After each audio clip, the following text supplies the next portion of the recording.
Hello, everybody, and welcome back to the Dual Screens Gamescast. I am one of your hosts, Stephen Fontana, and with me, as always, he's in that other box. He's Andy Asimakis. How are you, Andy?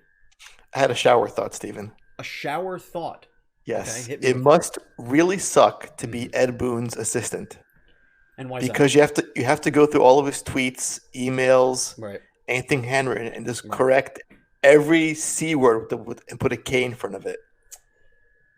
That's weird. Yeah, And I guess you could have you to, imagine right? Yeah. over time you're conditioned to that's how you think you spell combat or continue with the letter K? Yeah, that is a little weird.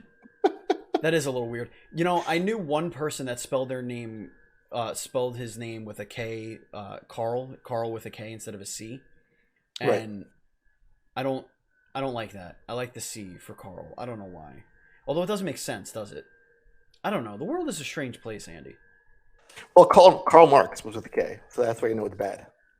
Oh yeah, That's how you know. absolutely. That's how you know. Absolutely. That doesn't smell right. And Groucho Carl, was with a G. yeah, right. Yeah. Folks, Just this is the Dual Screens Gamescast. This posts each and every Monday for your listening pleasure on your podcast service of choice, including our home Podbean, and of course the video on demand goes up 1 day after recording on youtube.com/dualscreens.tv. If you have iHeartRadio, boom, we're there. Spotify, boom, we're there. Apple Podcasts, boom, we're there. Google Play, boom. Google Podcasts, whatever they're calling it, boom, boom, boom, boom. We're there. No need to go anywhere else because we're there. Okay? And of course, you can find everything we do on dualscreens.com. Speaking of dualscreens.com, Andy, we're in full swing. We are trying to get all of our Dual Screen Selects articles out before the next gen hits. So we have exactly 1 month and 5 days until next gen is here on our doorstep. So head over to dualscreens.com, check out our Dual Screen Selects articles. We are picking our very favorite games of this generation. I just put up an article all about Until Dawn, which was one of my favorite games this generation, and I think one of the games that deserves a lot more praise than it gets. And you should have at least 3 more from me. I've already written 2, 1 or 2. You should have at least 3 more from me, possibly more. And Andy, I know you have a bunch that you want to do as well.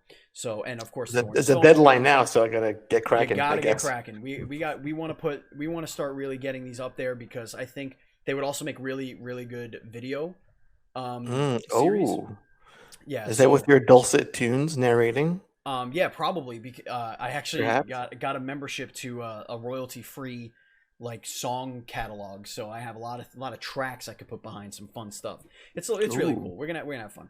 I like this idea a lot. Our most recent seasonal show, the video version of that show, is now live. It went live today. It was supposed to auto post on Saturday. It never did. So sorry about that. But it is up as of today, and that of course is Casting Call. It is where Andy and I cast our favorite video games into movies. We had a blast doing Metal Gear Solid, so we want to know whose cast, not necessarily whose cast was better, but like maybe which cast for which character was better, because we can mix and match. What felt right? What jived the most What with feels you? good in your gut? You know what I mean? Mm-hmm. And if you want to support us on Patreon, you can do so by going to patreon.com/NDS podcast, just like our 2 Patreon producers, Colton the Apprentice Nestler and FNH Paul. We cannot continue to grow without all of your support, so we do appreciate it greatly. And speaking of podcasts, the Dual Screens podcast that posted this Thursday was one of my favorite episodes I think I've ever done. And it was a solo episode between me and our guest, Patrick Hickey Jr., who, of course, writes the Minds Behind the Games series. He just came out with the Minds Behind the Sports games. And, dude, some of the stories that he tells about his favorite stories from those books, it's a must-buy. If you have a way of reading digital copies, the book is only $10. I highly recommend it. Check out that interview. We've done several interviews with Patrick at this point. He was a guest on Dual Screens Versus as well. He's a great dude, and this book is incredible. Like, there's stories about the very first Madden and how basically it wasn't Madden, and Madden actually hated the game they were working on, essentially, and they pivoted because of that, and it became the Madden that we know. They actually reskinned a game they were working on that was more arcadey and stuff like that, but they also reverse engineered the Sega Genesis to make it, and that's why they put out their own carts with that little yellow battery. Remember that? Mm-hmm. And Sega got really mad at that, And so they had this whole feud, and they basically made their own competitor game in Joe Montana football for Sega, so that they can keep their reverse engineered Madden and not get sued to shit. That is clever. That is the way to do it. It was an so they actually made their own competitions game. Both games came out at the same time, and the stories that were told about that development was incredible. So if you like game dev, the Dual Screens podcast, that's what it's all about. It's all about game development. It's all about games creation. And we have well over 130 interviews at this point up there. So please head over. And also, yes, the interviewers also get to interview the interviewers. Indeed. That's what we do. Indeed. It's full circle. It's not like a square. It's like a circle. Not at all. All right, it's time for everybody's favorite future t-shirt by Mr. Enough, who's been slacking for a year. The Adventures in Gaming, Gaming, Gaming, Gaming, Gaming. Andy, what have you been playing?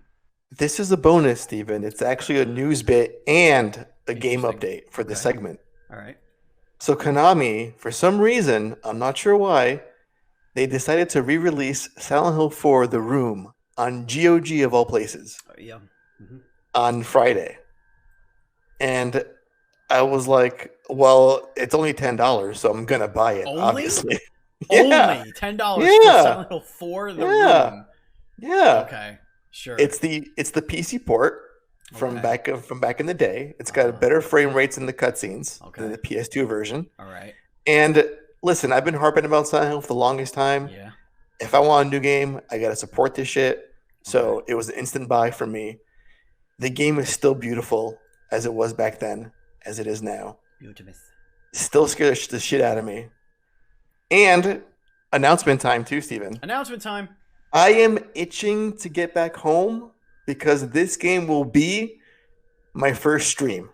Wow. It's been decided. It is this game. It is this game. It's October. It's Halloween season. It's a horror game. All the stars are aligned. It's happening. Have you? So yeah, I mean, listen, all the power to you. You know me, I don't like spoopy games, so right. And I will stream a spoopy game if my chat over at twitch.tv/batchild can get enough bat points in there to get me to play. They're close. They're halfway there. They're more than halfway there at this point. So they might get that by Halloween. We'll see what happens. I've been watching a lot of streamers play this. What is it called? Phantasophobia. Phantasmagoria? Phasmophobia. Is it one of those old like no CGI no. FMV games? No. It's a new game. It's a ghost hunting game where you and up to 3 other friends go and you're trying to investigate paranormal investigation. You're trying to figure out what you have to get evidence that the ghost is there, and while not dying from the ghost, and you have to figure out what kind of ghost it is. And it's been going crazy on Twitch. Like more and more people are playing it. It's called Phasmophobia. Oh, okay. Phasmophobia. Could this be a potential guest for this month? And possibly. I would love that because this game is starting to blow up, and they're very transparent on Twitch. There was like a game breaking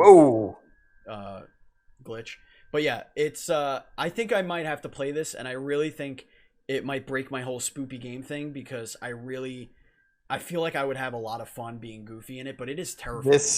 It has a perfect score on Steam. Yeah, it's good. 12,000 reviews, so know it's legit. It's good. It's not. I mean, it's janky as fuck, but that's all part of the fun, dude. But I haven't played it. I've watched plenty of people playing it. I was watching our Patreon producer FNH Paul play it on stream today for 7 hours, and it's hilarious. It's funny because of the way it fucks with you while you're messing around. Anyway, what else have you been playing? I play a little bit of the new Crash Bandicoot. Okay, slightly. How is it? Just a hair. Just a touch. It's classic Crash, dude. Crash. Yeah. It's what else? You don't gotta reinvent yourself to impress new people. No, of course not. Just take the old formula, make it pretty, adds a few new elements, like a Mega Man did for Mega Man 11. Right. That's all we need, and it's classic Crash, and it's actually a fun game, and I can't wait to play more of it at some point during the week. Yeah. I've honestly just been playing some stuff in my backlog. I don't think I really played anything new. Um, at least not this week. I actually played deeper into Bite the Bullet. I'm about halfway Hmm. through with that game now. They did a really great job on that game, so I still will keep asking people to play it. I mean, it's got some issues, but whatever. Um, what game doesn't, you know? Of course. What else? I've been playing Among Us twice a week, which is great.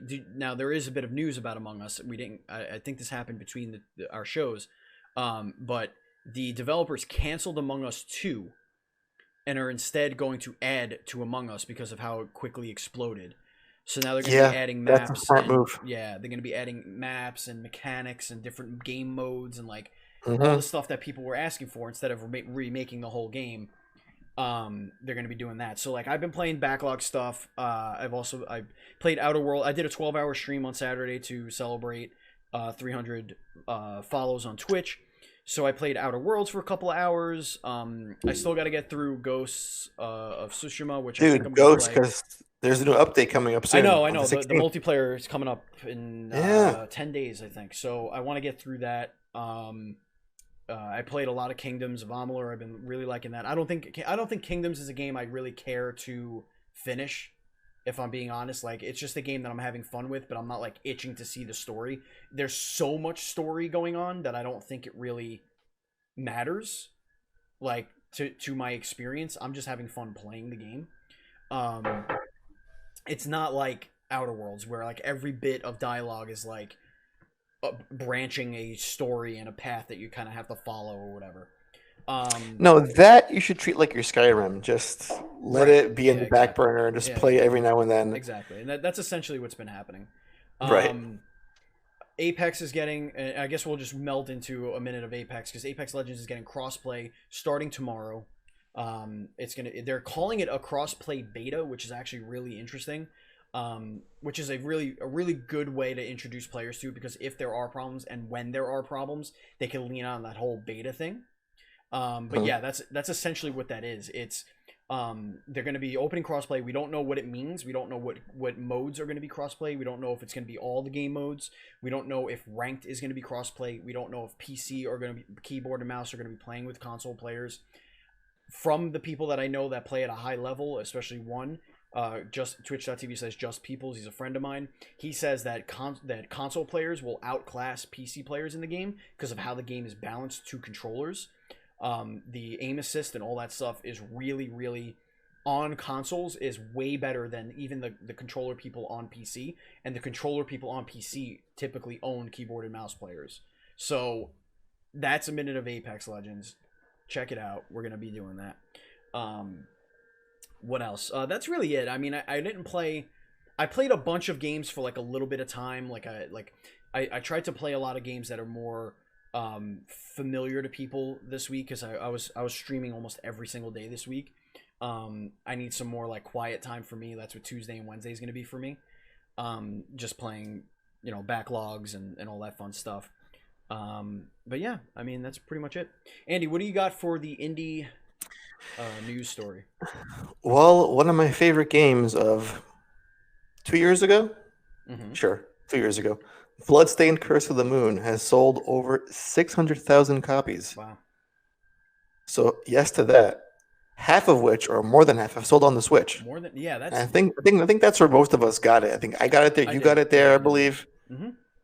Yeah. That game's really cool. I'm telling you, the smartest thing they did was make a lower difficulty for that game. It makes it way more accessible, and the game is still fun. And it's still challenging. Yeah, I still haven't played the sequel, which I would really like to do. But yeah, I mean, great. I'm just waiting for the Ritual of the Night sequel Mm. at some point. Yeah, you're gonna need 8 years for that probably. Well, when the next Kickstarter goes up, and that's when I'll probably get it. Sure. All right, guys. Now it's time to get into the dual screens report, and this is hand-picked, curated items. Andy's got 3, I got 3, and we're gonna discuss the news we feel like discussing. Andy, we're gonna start actually with me. We're gonna start with me. Sure, go right ahead. You do that. Cyberpunk 2777 has gone gold, ladies and gentlemen. They tweeted out the picture. It's gold. See you in November. There was also a Keanu Reeves commercial I saw. Yes. Yeah. So, yeah, John. What is his name? Johnny Hand or something like that. Sure, that's the I name. think that's his name, Johnny Hand or something like that. Yeah, Anyway, why not? So the reason why this is a story is because recently this week, and this is kind of a 2-for-1, and I wanted to like open it up with this because it's a nice discussion. There were reports that and evidence that they sent out a letter to their employees with mandatory 6-day work weeks, mandatory crunch for the studio. And of course, the crunch hounds, the ones that write about this all the time, the Jason Schreiers, the Kotaku, whatever, they took this, they ran with it, and it's been kind of all over the internet that the company that said that they'll never do crunch, that they're not going to do that they'd rather delay the game than do crunch, is doing mandatory crunch, not just crunch in general, but mandatory crunch. Now, of course, there are many different factors in this. For example, the employees get a share of profits of the game as a bonus. Some people have been doing the math or ascertaining the math based on The Witcher 3 and based on other factors, and saying that most of these the lower level people are going to make like $50,000 or $60,000 in a bonus for this game. Yes. Mm-hmm. That's kind of like where the math comes out, and the median, the average income in that country, and I don't know why I'm blanking on where they are in Poland. Correct. The average salary is like $5,000 a year in Poland. That's not hyperbole. These are essentially now millionaires. So there's a lot of back and forth going on with, is this ethical? Is it whatever? Are they in trouble? Are they hypocrites? Are they whatever? Is anybody really complaining about this? Or are the employees actually complaining about this? But my question also is, do you crunch after a game goes gold? Like, I know that you're still trying to get bugs and everything, but I feel like the going gold part is the thing you do crunch to get to. Am I completely wrong with that?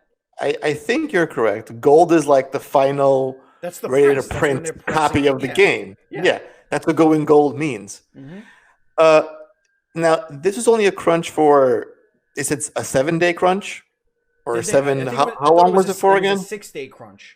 So it was like, we're going to crunch for 6 days. I thought it was you still get your day off, but you have to work 6 days. I thought that's what it was. You know what? I have the article in front of me, so it's a week. Go ahead. So let's get things in perspective. It's a week. It's a regular work week.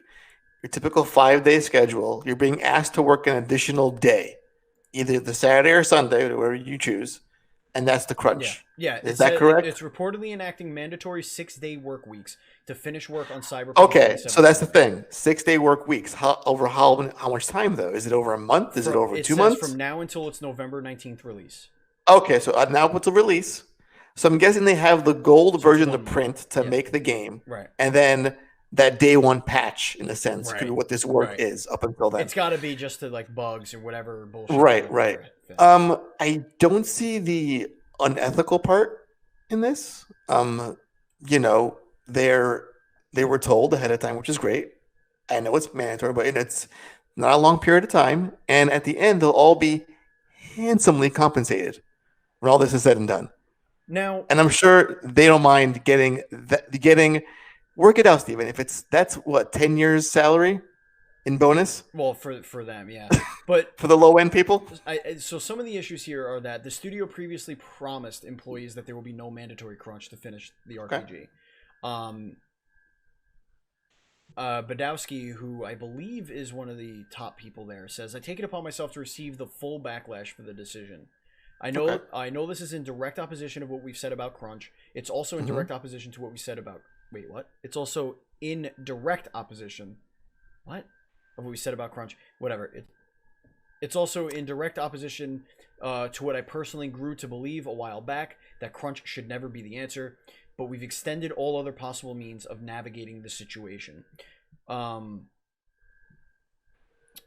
So, and then last year, one of the co-founders, Marcin Owinski, gave an interview with Kotaku in 2019 saying that he would like CD Projekt Red to be known as the studio that's humane to its developers and discussing its non-obligatory obligatory crunch policy. So I think like the big like if I was an employee in this situation, I would probably be a little bit upset at the fact that you promised no and now you're mandating it. Right. We also come from a place of kind of privilege in that where we have worker protections. You know, if you're a salaried employee, there's really no off button, but at the same time, there are rules that they still have to follow as your employers. I don't know if the people that work for them are salaried. I don't know if they're hourly. If they're hourly, they're going to get compensated either way. They're working with overtime, right? Right. You know, but it's a situation where we as you know, Americans ignorant to the situation, you know, we don't have friends that work there. We have resources in AAA development. We do know people there. But we don't really know how this cookie is supposed to crumble, as it were. So I'm not comfortable judging CD Projekt Red on this, on these actions. I'm not going to judge because they were transparent about it. This wasn't like some expose that came out 5 months after the game was released about an employee saying we had 4 6-day work weeks and we got no bonus and there was no overtime. That's the opposite here. We're being told along with the employees, here's what's going on. We sort of messed up. We didn't have the foresight to see what was going on ahead of time, and we're going to course correct. And now you all know. Plus, at the end of the day, they'll take care of their employees. Right. And at the end of the day, you're working 6 extra days. Right. Right. So if you look at it like that, we're working 1 extra work week and plus 1 day in the time, I guess maybe you could look at it that way and kind of silver. Because if you think about it, is it worth pushing back the day by a week or two? Just to make it's so close. Time. Yeah, exactly. Yeah, it's like the choice that we can do crunch 1 extra day a week until November and pack in 6 extra more days in our work schedule total. Or push the game back 2 weeks. Then not piss anyone off. Yeah, 100%. Like, and I just wonder, like, when are studios anywhere going to properly staff their games? Like, this always happens, and it's always because they just don't have enough people. Here's the thing, Steven. You mentioned this bonus and what it equals to those who work in Poland. Right. This company has money. Yeah. One of the top grossing games. You can hire a few more people. It depends on what the work is we're talking about. Yeah, and maybe those people just don't exist. Like when you're bug crunching and stuff, you're looking at high level programmers. You know, you're looking at people that can. You're not trying to find a mailroom person, essentially. You know? Right? Yeah. I just feel like it's very specialized work. If you're a developer or studio or a publisher that is creating games on this scale, which is all they're doing now, you have to scale up. Scale for what you're making, not what you think you're gonna make, or not like, oh, this game is gonna take 6 years, so the first 3 years we can just do what we have, and then we'll scale up as we go along. Like, but then all those people are playing catch up. Like, get out there ahead of it. I don't know. Do you think a good alternative is like look what Naughty Dog or 343 Industries does? They bring in second or third, sometimes developer teams to help with the polishing aspect towards the end of the game development. Yeah. Is that an option here? Like, okay, we're at the home stretch. Let's hire a team to we'll outsource some work, bring them in to help us with this last hurdle before release. I mean, it works for them, but I don't think, like, Naughty Dog isn't making a game like Cyberpunk or The Witcher. You know, like, they're making something that's much more tunnel vision. Like, you could hire somebody to be like, hey, fix the lighting. Right, yeah. You know, and they can be like, okay. It's all the same.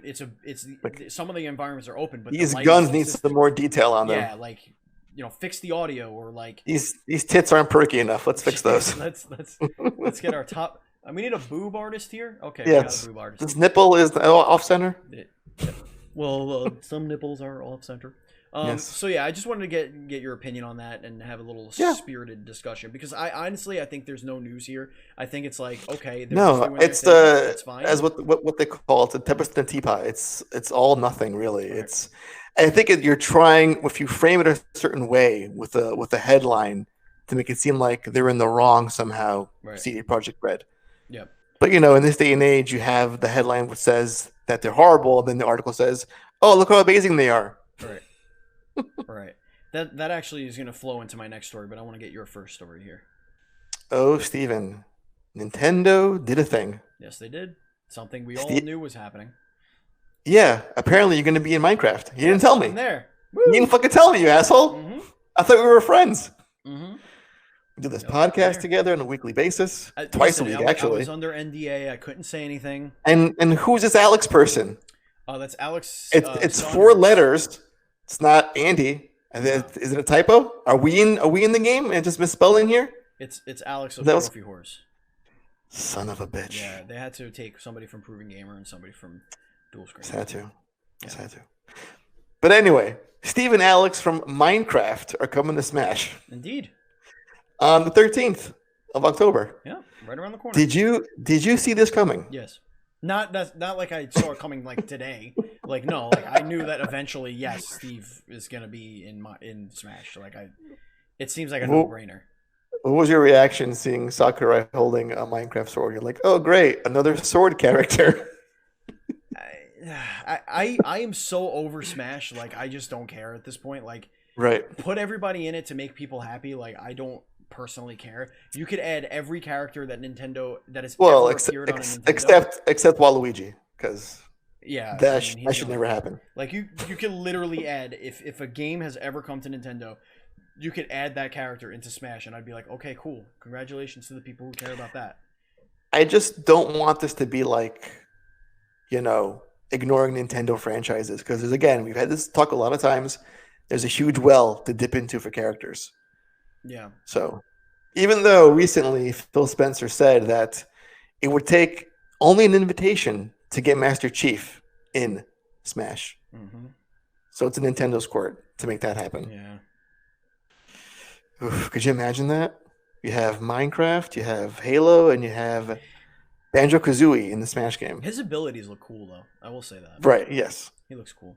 That's pretty nifty. Like Kirby sucking him up, turning into a cube. That's pretty cool. I know, that's adorable. That's pretty cool. Not gonna lie. All right, let's get back into the shitty part of gaming. So Ubisoft has been in hot water again. A lot lately, and more things are happening. Yeah. The reason why I want to talk about this is because there was actually an interesting Twitter post that I saw earlier, and there was a bunch of discussion in there. So this is coming from Joe Scrubbles at IGN. Ubisoft CEO Yves Guillemot has emailed employees of the company today, providing an update on the publisher's investigations into abuse and highlighting, quote, 4 closely related areas in which we need to improve quickly. Following this audit, Ubisoft has identified there was an audit of 14,000 anonymous responses to surveys, so they did tons of research into this via their employees. So they, number one, they want to guarantee a working environment where everyone feels respected and safe. Number 2, putting diversity and inclusion at the heart of everything we do. 3, refocus and strengthen our HR function. And 4, make the managers of the group accountable and empower them. According to Ubisoft's internal investigation, roughly 25% of employees, quote, have experienced or witnessed some form of workplace misconduct in the past 2 years, and that 1 in 5 do not fully feel respected or safe in the work environment. You don't feel safe? That's a strong way to put it. Well, safe. I get the respect thing. Like maybe there's no mutual respect between you and some other person, or things are said, or you hear things in passing that they're somewhat disrespectful, but not feeling safe. Safe is not. That's a strong characterization. Well, I mean, safe doesn't necessarily mean safe from physical harm. Safe from what then? It could mean safe from mental harm. It could be safe from abuse.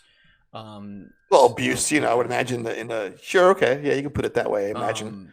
There have been jobs where I didn't feel safe, like when I transferred from one store to another because of the mental toll that it was taking. Like I didn't feel like I could have a clean day's work with one of the people that was in charge because of how they treated me. So mental anguish. So it wasn't even just mental. It was like straight up anxiety and like, what are you gonna find today to like make my life miserable today? Like, what are you gonna figure out? So like, I could understand Mhm. somebody from that. Like, it's not like, oh, I don't feel safe because he's going to carry an AK-47 into work. Like, I Right, don't. or like, or no, I mean more like groping or harassment, that kind of thing. I mean, Like that is touchy part of touchy. this. That is Right. definitely part of it. A lot of butt slapping and pinching and whatnot, or shoulder It caressing. really makes you wonder how they failed on these 4 points so catastrophically. Like you found Yeah, these four key areas to improve. Like how have you not, after all this time, you've been making games for years, yeah. that you can't guarantee a working environment that feels safe and you can be respected while you're working in it? I could Like tell you 100% it how should it be figured out happens. by now. I can tell you 100% how it happens. I've been part of it. I've been part of a company that was small, that Mhm. grew and grew and grew and grew, And and quickly, probably grew and too it quickly, goes too fast. very Yeah. quickly. And Hmm. what happens is the culture that started the place, a lot of the times, the people that brought that culture, I'm talking about the good culture, the people that Right. brought that don't touch all of the places of the company because the company's so big. They can only Right. spend. Well, they can't. They're unable to. You're exactly Yeah. right. You're exactly right. Right. They're not able to. They're just spread way too thin, um, and it's just something that happens. And I think I think that at least identifying this is a good first step. First, knowing that it was a problem is a good first step. Now knowing what the Hmm. problems are, they figured out Hmm. that there was a problem. Now they're figuring out what the problem is. Now they have to be trusted that they're going to actually put the means and methods in place to fix the problem. And I think that is going to be their biggest challenge, because when you have so many people that are entrenched in positions of power for so long and foster those types of work environments, there are two ways that you could fix that. You either put somebody on top of them, above them, that holds them responsible for their actions, or you get rid of them. Those are the two things that you do.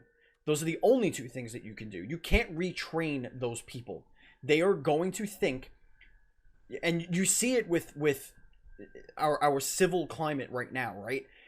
When somebody says, "Oh, these fucking PC police," right? You complain, "Oh, this is too PC." Oh, come on! It's the boy who cried wolf. You do that, like that's the mindset that you're gonna have when you go into this, and you're being told, "Hey, you can't talk like that.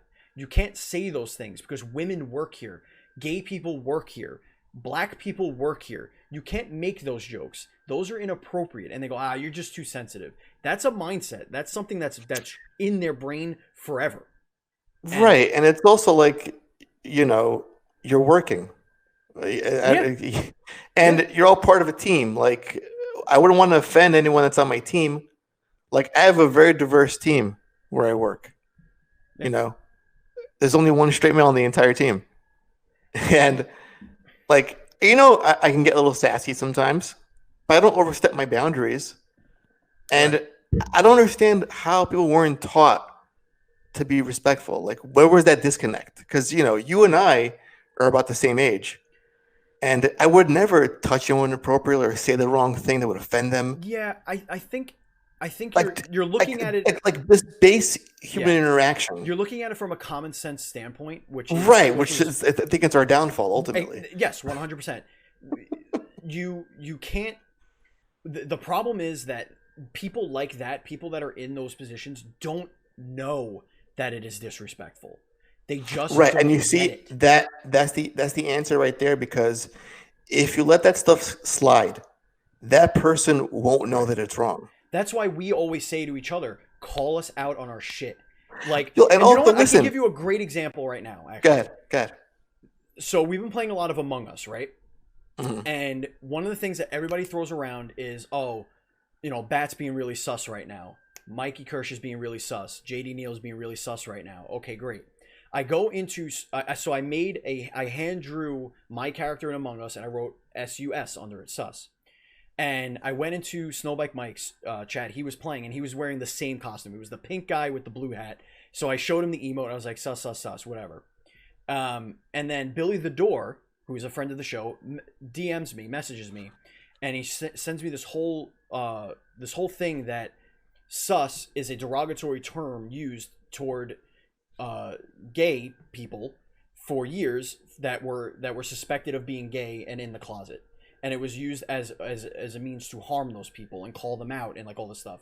So it obviously wasn't something that like I knew, right? It wasn't. I was. This ignorant. is news to even me. Right, but at the same time, it doesn't matter. Like to me, it doesn't matter Right. that. That's That because I don't know. It doesn't mean that Exactly. I'm in the right to say it. Like, So- oops, well, whatever. I can still use it now. Right, and my first reaction was, "Fuck, it's a good emote. Like I love it."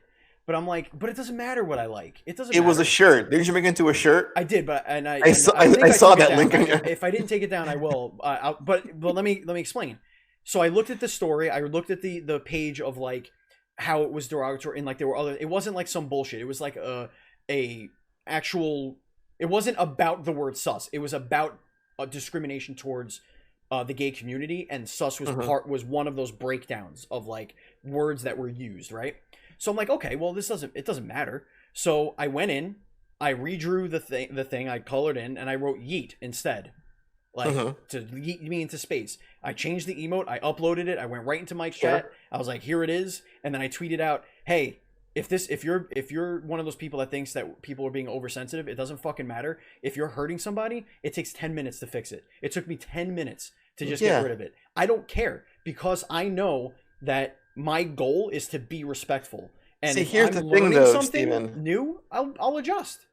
Right. But here's the thing. It wasn't as if your chat tried to find out where you worked, who your family is. Right. Let's get you fired. Right. Let's go send you death threat. Let's firebomb your house. Like, it works both ways. Like, if you want me to learn something new, because you know about it, and neither did I for that matter. Like, if you approach me in a more respectable way, then yeah, I'm a human being. I'll listen. And, yeah, and that's exactly what happened. So no one tried to cancel you. Is the point of what I'm trying to make. And the nature of which this spread around was that way. Was not a cancel thing. It was a person saying, "Hey, this game blew up, and it's really uncomfortable and weird that a word that I grew up around, that had such hurtful and derogatory meaning being thrown around. I understand why. I understand there's no malice or anything like that. I know that it's not being used that way, but there is history here. I don't expect anybody to change it. I don't want anybody to change it, but this is just information that I want to share with people who are using it, and you can make the decision to do what you want with that information." And I took that and I was like, okay, it's now yeet. I'm done. That was it. That's all I needed, because it would take you more energy to fight that and debate it. It would take more energy and defend it and be like, no, sus is not a bad I'm just word, right? I'm just gonna change it. Right. Yeah, I don't care. It was a cool thing because it's like, sus is like, oh, you're so suspicious, whatever. But like, who cares? Yeet me This into is space. all. Now Yeah. fun. See, now I gotta research this and find out more about it. Yeah, find out.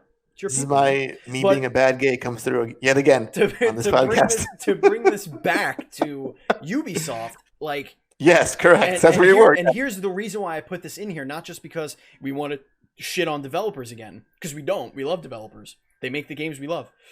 And I've been on the Ubisoft train for like through Rabbids, through the good times and the bad, through the Prince of Persia reboot.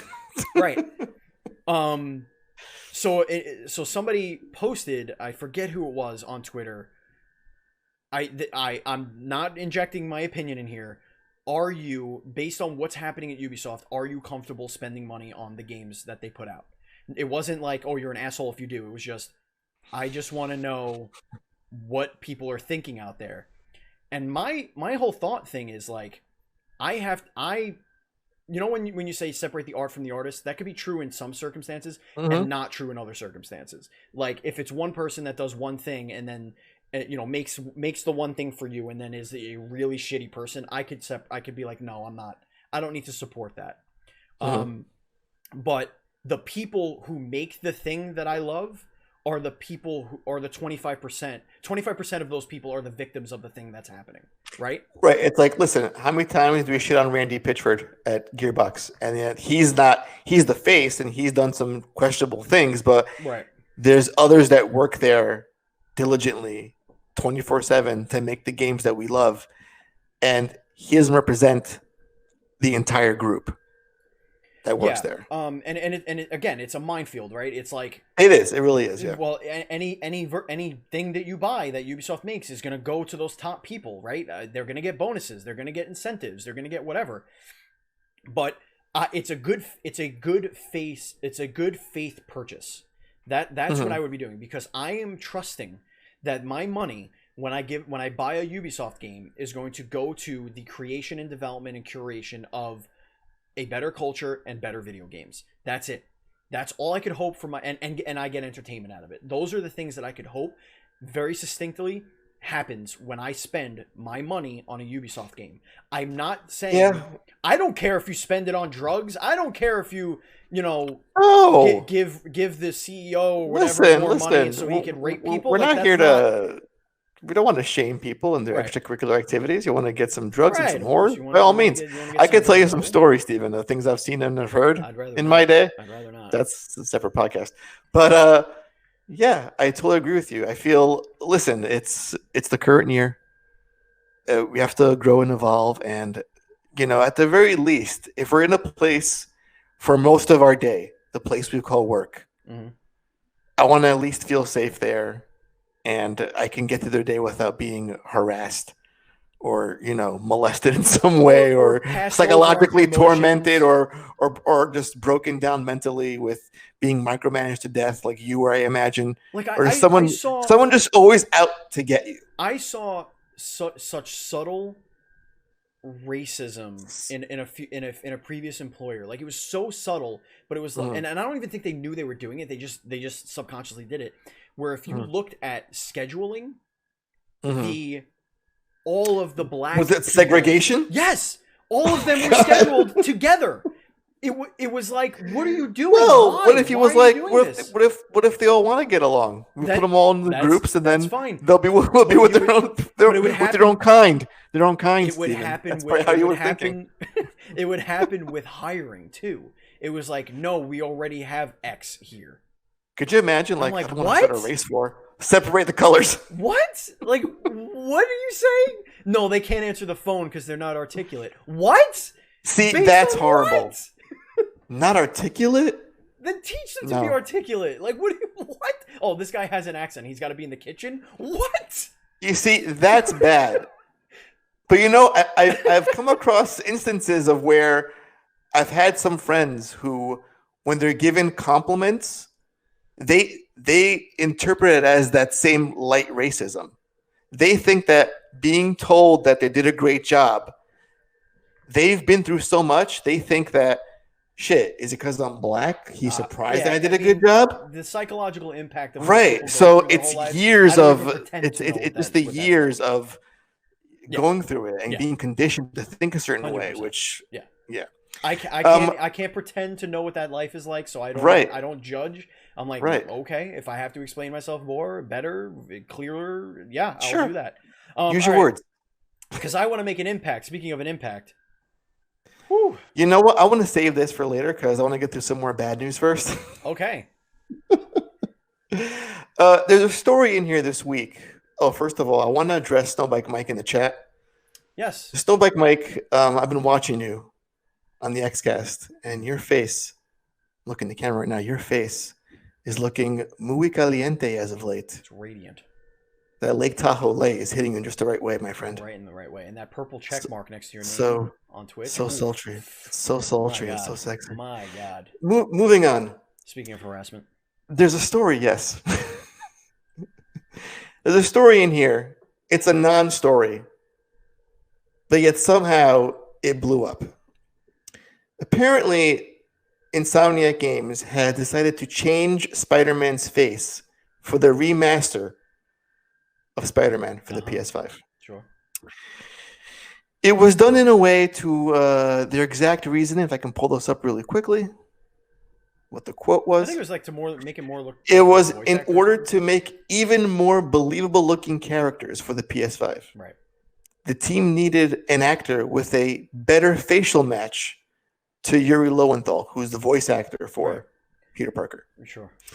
So this non-story became morphed into them getting death threats from people over a simple face change. Now, this is like when you recast an actor in a show or a movie. It's bound to happen. Right. Not the end of the world. Mm-hmm. It's a video game. Yep. I get it. There was accusations of him looking more like Tom Holland to kind of cash in on the movie franchise success. Nothing like Tom Holland. Don't see it. And I'm pretty sure if they want, they would just say, hey, let's just use Tom fucking Holland because we're fucking Sony and we can have him do it. Right. So this is a non-story and it's bullshit. And people are getting so fed up and so outraged that they send death threats. What bothers me is another big story happened this week that I'm going to segue into now that really demands people's anger. And not death threats, but a reaction. Sure. Nintendo, as you know, has a class action suit against them for the Joy-Con drift. Yep. You aware of this? Yes. My launch Switch's Joy-Cons full-on drift. I know a number of our listeners, same issue, and I think you as well. Yep, I repaired mine. Are in that category.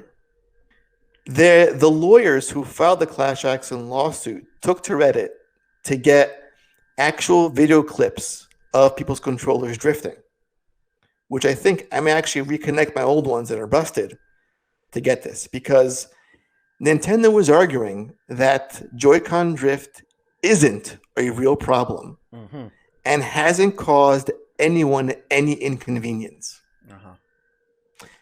This is a real problem because all of us bought a Switch with Joy-Cons that were rendered useless now.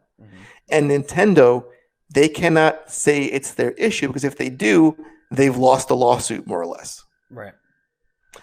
So people, if you're going to go on Twitter and bitch about Spider-Man's face and send death threats, look at some real issues. Nintendo is trying to fuck you over yet again. A lot this year lately, it seems. It seems to be a pattern for them. Yeah, they're so weird, please, man. They're having a weird so year. please, if you have Joy-Con drift, do a quick video and send that less than 90 seconds as per the request, and send that to Nintendo Class Action at chimicles.com. That's CHIMICLES.com. Indeed. That deserves your attention, not fucking Spider-Man's face. You assholes. And the rant is over. All right. Let's get the last of the bad news. Yeah. This is an interesting one because I don't really understand most of it. The headline is amusing, to say the least. I don't think that was a contest, but whatever. Yeah. This is from Kotaku. Microsoft is beating Sony at cross-generation save transfers. I want to read some of this. As often is the case between video game generations, several high-profile PlayStation 5 and Xbox Series X games will also be available on PlayStation 4 and Xbox One. But when it comes to the ability to play the game on last-gen console and pick up right where you left off in the game next-gen version, there unfortunately isn't one simple answer. The one blanket response Kotaku received while researching this topic came from Microsoft, a rep which is more than happy to explain the benefits of smart delivery. While every purchase of an Xbox One game coming bundled with a free upgrade to the Xbox Series X version is great, an often overlooked aspect of smart delivery is that transferring game saves between generations will also be supported at the platform level. We know for sure that Xbox version... Okay, whatever, we'll get it out of there. The topic gets way more complicated when PlayStation 5 enters the conversation. Unless Sony says otherwise, our emails on the topic have gone unanswered. There is no system in place that will allow the transfer of saves from PlayStation 4 to PlayStation 5 a la smart delivery. As far as we can tell, this is being left up to the individual developers to figure out on their own, with some deeming the feature more necessary than others. And much like with the Xbox Series X, only a few have clearly detailed their plans for the PlayStation 5. As of now, Spider-Man Miles Morales, Call of Duty Black Ops Cold War, and Marvel's Avengers are the only games known to support transferring progress made on PlayStation 4 to PlayStation 5 versions. But some developers already have systems in place that may come into play. And then they go on to explain that Ubisoft has their own online cloud save, whatever. And finally, while Dirt 5 and Yakuza Like a Dragon will utilize smart delivery on Xbox Series X, their respective developers have confirmed that neither game will support transferring saves from PlayStation 4 to PlayStation 5. A lot of this confusion comes from Sony being mum on the subject. It's currently unknown whether progress will carry over in other high-profile games, even when it comes to first-party games, for Horizon Forbidden West and Sackboy: A Big Adventure. This would be a bummer under any circumstances, but with Microsoft pushing save transfers as a core component of smart delivery, the lack of a similar system from Sony is definitely a knock against the PlayStation 5. Now, before I kick it to you, there are a couple of things that I saw as I was kind of looking around to research this a little bit. And one of the main things that I think is why Sony is in a different position than Microsoft is because Series X games that are also on the Xbox One are not Series X games. They are Xbox One games that are being rezzed up, ported up, or whatever to Series X. From what I can understand, and this has been confirmed for Spider-Man, this has been confirmed for, I think it was Dirt 5 actually said this, I believe. There were a couple of other developers that said this, that their PlayStation 5 games are not the same as the PlayStation 4 games, period. They're not up-res, they're not upscaled, they're different games. I don't know if that's because of the PlayStation 5's hardware, how it's programmed, how it whatever, or if they literally have to build a different SKU or different version of the game to be considered a PlayStation 5 game and not just a backwards compatible PlayStation 4 game. Because from what we can understand, Microsoft said in the first 18 months there are no Xbox Series X exclusive games. This is probably why. Because if they make they're making right now they're kind of blurring the line of what is an Xbox Series X game, because right now all Xbox Series X games are Xbox One games. Everything that's going to be coming out, that's not, you don't say the same for PS5 right now, right? At least not for everything. So what I'm wondering is it possibly because the PlayStation 4 versions of a game aren't simply just getting up-resed and ported, but rather being the things that they add to it to take advantage of what the PlayStation 5 is offering them makes it a different game. I still say, after saying all of that, stop it. Just figure it out. Help them. Sony should just step in and say, this is stupid. Let's figure this out. Here's how you do it. Here's how we're doing it with Miles Morales. Here's how you guys can do it. End of story. That's my opinion. That's my tinfoil hat situation. That's the only thing I could think of might be a roadblock here. Now, PlayStation has always left things up to developers because they empower their developers to take advantage of things or opt in or opt out of certain aspects of their ecosystem. They were always that way. And Microsoft is leaning more towards a ubiquitous platform. So, because they need things to do that. They need things to be ubiquitous because of how they are scaling where their games go and where they play. So I want to get your thoughts. What are your thoughts on that? Steven, you have no idea how right you are.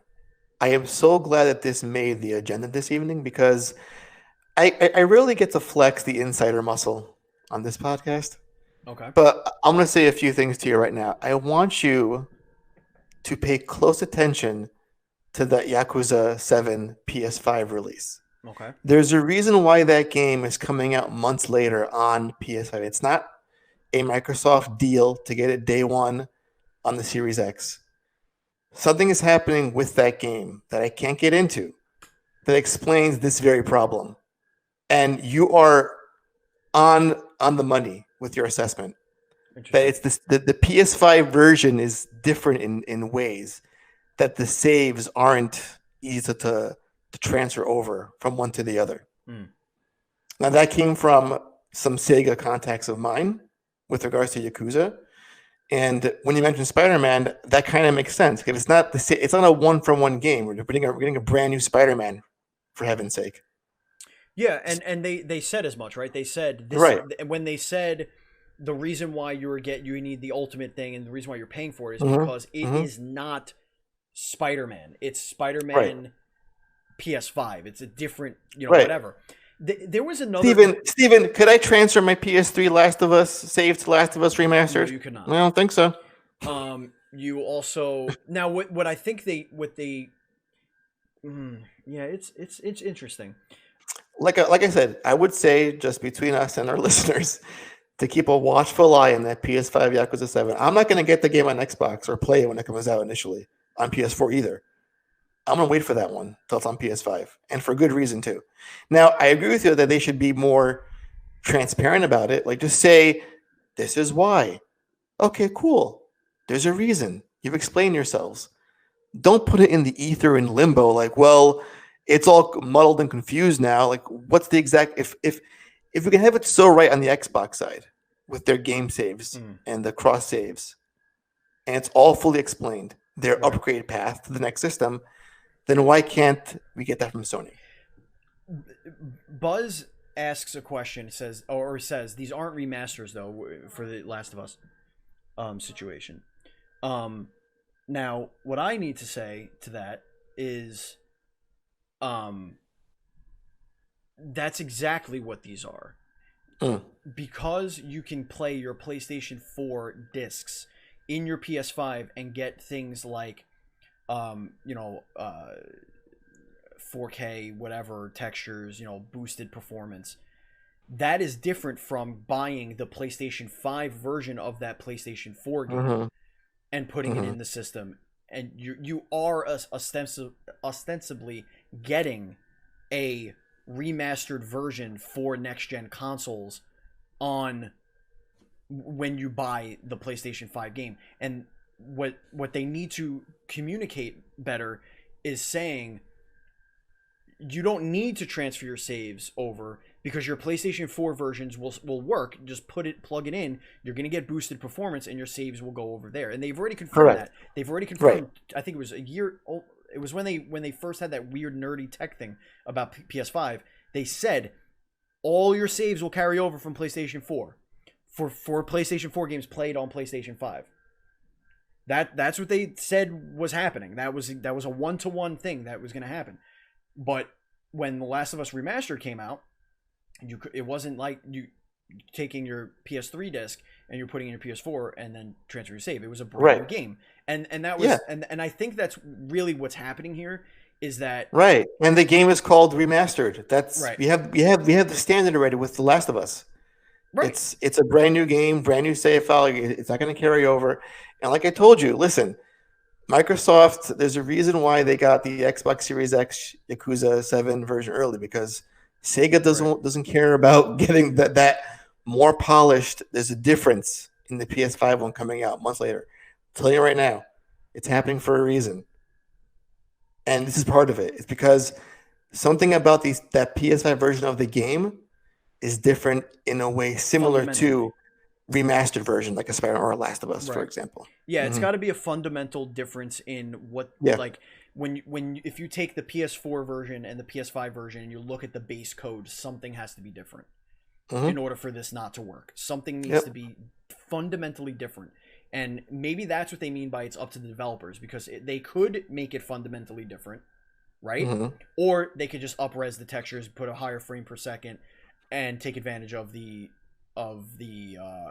hard drive.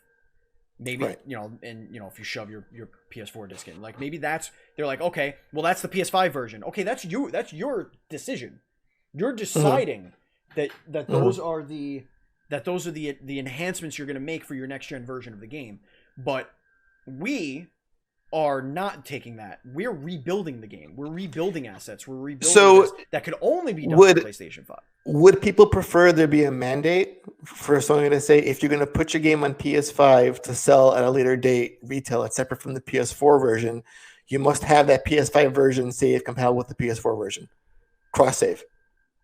Should that be a thing going forward? I mean, I think it would be smart for them to do that because, you don't have to worry about this with games of service. Right? Oh, of course not. Because games of service are like a cloud-based thing. Those are meant to be scaled up, down, left, and right. It's really just for the single-player games, right? Single-player maybe like online multiplayer, but like in a smaller ecosystem. Like you join my game or I join your game. Not necessarily like we're playing Destiny, because all of those saves go everywhere else. Battle Royales, all those saves go everywhere else. Of course, Call of Duty is going to have a cloud save because that game is already cross play and cross progression. But Steven, what I'm hearing is when they released Final Fantasy VII, the original game on PS4, my PS1 memory card should be able to go into the PS4 to get that old save from when I was 13 onto the PS4. That didn't happen, and that upsets me tremendously. Yeah. Now, like I get what you're saying, but the problem here is that Microsoft has been very clear with what their strategy is. They have, but I don't think that they. I think the proof is going to be in the pudding when these. And I games come think out. it's a lot to do with what you said before, that these aren't Xbox Series X only games.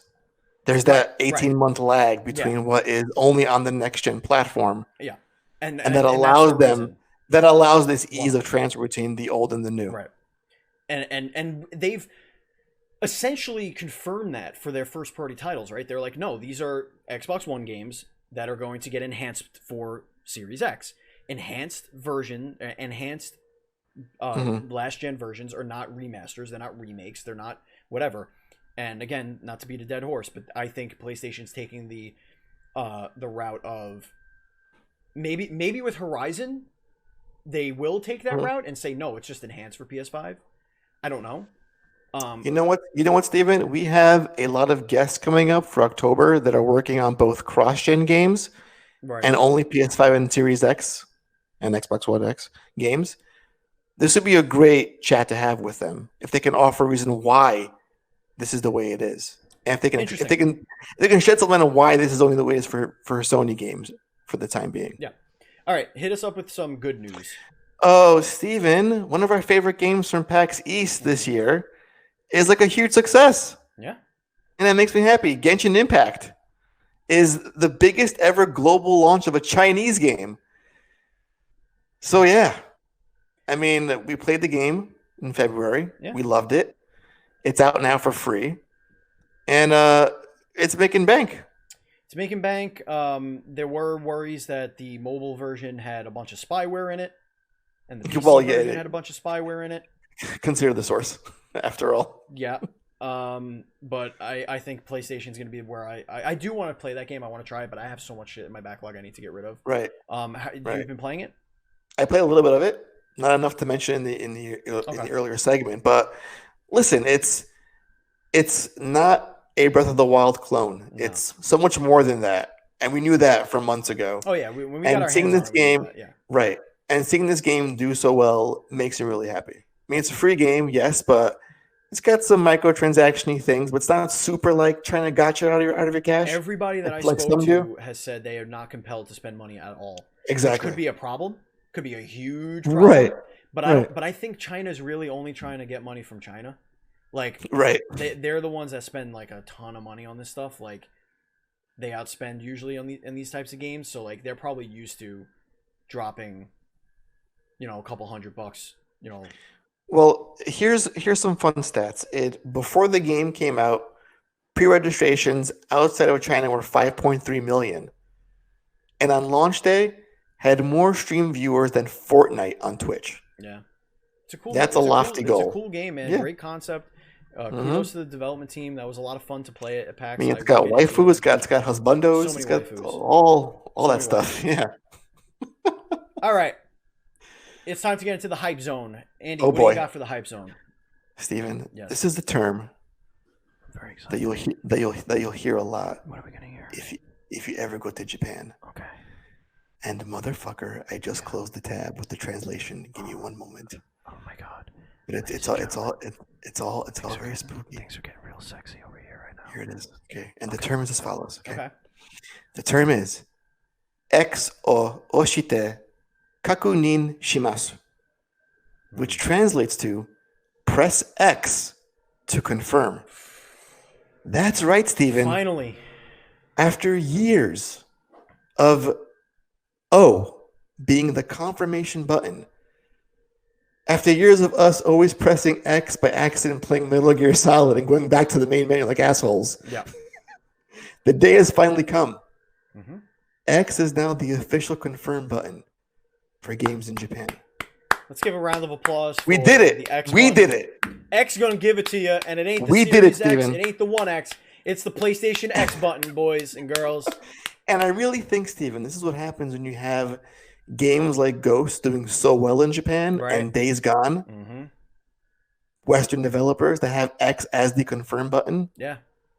We It's got only a in matter there. of time. We got in there, man. We changed things up. Yeah. Changing the world one button at a time. America, fuck yeah. That's all I gotta say about that. All right, we're going to kick it to the chat. Chat, if you have anything you want to talk about, please, now is the time to do so while I go over to our Facebook question of the week.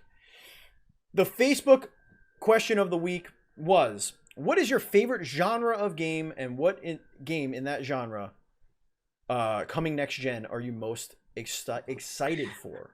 Oh boy. Okay. I just want to double check something real quick. Yes, this is last week's. Okay, good. Mine is obviously horror, and the game is the fictitious Silent Hill game that Sure. I keep fantasizing about on a daily basis. So, Zach Lobenstein, or Stein, I'm sorry, Zach, I don't know how to pronounce your last name, my bad, says RPG, Starfield, which is Fallout in space. Sign me up. Daniel says looter shooter, loot 'em up, big open world checklist games. Pretty excited for Assassin's Creed Valhalla. Ooh. Farmer Pete says RPGs, and I think I got to go with Avowed for my next gen game I'm most excited for. Oh, no one's saying Fable yet for RPGs. I'm shocked. Go on. Well, probably because it doesn't exist. Vanessa says RPG, Elder Scrolls 6. Yes, I'm basic and I don't care. That's a great choice, though. Mr. Matt Murray, Mr. Nuff himself, says, I have a hard time answering this question, but in the past 10 to 15 years, roguelikes have really become a solid part of my everyday gaming. As far as next gen, I'm not sure, but both Rogue Legacy 2 and The Binding of Isaac Repentance are right around the corner. And then Catty says action adventure and does not answer the question fully. Okay. So that's the thing. For me, I think I'm going to go with my action RPG is my favorite genre. And I think I'm going to go with either Diablo 4 or Godfall. Now, I know Godfall is more of like a slasher looter, a shooter, as it were. But the action RPG elements, I'm really excited for. Surprised you didn't go with like a Horizon Forbidden West. You know, I kind of don't want to do the open world thing right now. Like, I want that thing to come a little bit later. Like, yeah, I'm excited for it. I want to get into it, but like, I don't know, man. I wasn't super in love with Horizon. Steven, the Godfall, though, you can't play offline single player, so I know it's done. It's write it off. It's a wrap. Not going to happen. Not going to happen. Boycott. Let's boycott it. Mikey Kirsch has a question in the chat. He says, if I can't get a PS5 on launch, do you think I should still get Cyberpunk? I don't see a reason why I shouldn't, especially if they're the same game and I'm only missing out on some ray tracing. The only thing that might stop me is if there are serious performance issues. What are your guys' thoughts? I have thoughts. Tell me your thoughts. My thoughts are, it is a CD Projekt Red game. It's going to take you between now and when you're 5 years down the road to finish that game. So buy it on PS4, start it, and then when you get your PS5 in a few months, just upgrade. That's how you do it. Yeah, I'm with Andy on this one. I think you're going to want to be, Mike, you're going to want to be part of the zeitgeist on this. Yeah, it's going to be really big. Like like every streamer is going to be playing it. And I know you're big into. I know Mike personally. He's going to be very big into, like, he watches a ton of streamers like I do. Everyone's going to be playing the game. You don't want to miss out on that. You just don't. Like, just do it. And then you're avoiding spoilers till it comes out. It's a whole headache. Why bother? Just be part of the hype when it comes out. That's exactly right.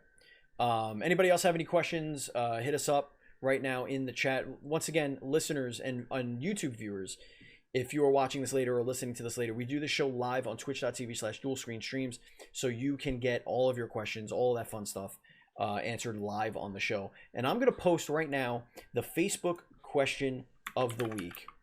Here we go. We're going to post it right now. Of the week. Does cross save between current and next gen matter to you? Why or why not? There's the question of the week. And we're going to put a GIF there. That's going to be like, why? There we go. Post. That's the question of the week. What else we got? Nothing else in the chat. Just some people saying hello, so I appreciate that. So let's take this bad boy home. Let's take it home. Let's take it home. Let's take it home. If you want to follow the show on social media, you could do so. We are at NDS Podcast. I'm at Batchild27. Andy is at PantsGuy. And our Facebook group is facebook.com/groups/DS podcasts. If you want to follow us on Twitch, it's twitch.tv/dualscreenstreams. Our YouTube is youtube.com/dualscreens.tv. And if you're watching on YouTube, please hit the subscribe button. Please hit the thumbs up. And please leave a comment. It will help the show's algorithm get us up there, please. And if you want to follow me on Twitch, it's twitch.tv/Batchild. I stream like 5 days a week, so hit me up over there. We want to thank our contributors, Matt Murray, Missed Enough, who did our overlay, our logos. Thank you, Zazu Pitts of Sourdough Productions for our theme song. And thank you, Andrew Douglas, for all of our cartoon art. Anytime there's a cartoon drawing of us for Dual Screens, Andrew does that, and you can follow him at AngieMoto. If you want to support us on Patreon, please consider doing so. Go to patreon.com/NDS podcast. Thanks again to our Patreon producers, FNH Paul and Colton the Apprentice Nestler. Andy, is there anything you want to tell the kids before we go? It's October, Steven. You know what that means. Spooptober. We have some horror game coverage coming on the podcast. We do. All month long. And we have an amazing lineup of guests. Some old favorites are going to come back, some new faces. It's going to be one hell of a month. One hell of a month. And I'm very excited about that. And then lastly, I want to say, as we end the show, it's about that dog walking time. And it's pitch black outside. Oh my God, if you're murdered, what's going to happen? I don't know. You got to find a replacement. I'm scared. Our show will end because I'm irreplaceable. But you were saying? I'm scared. So the show this week on Thursday is going to be a little bit late because our guest can only record on Thursday night. So please know that show's probably going to post closer to like the very end of the day on Thursday. We do the recording live, Andy. I don't know if you're up to it, but I'm into that. Maybe we could do that live on Twitch so you guys can watch it live if you like. Okay. I mean, we'll see. We'll see what happens. And that show is this for our first guest? Is that what you're referring to? I'm referring to whoever we're recording with on Thursday. Okay. I am so down for that because the subject matter is terrifyingly sexy. Indeed. It's a hentai game. Just so we know what's happening. Just gonna put it out there. Just gonna put that one out there. Anyway, that's gonna do it for us. Thank you so much for listening. Thank you, Andy. Thank you, listeners. Thank you, chat. Thank you, viewers. And as always, please be excellent to each other.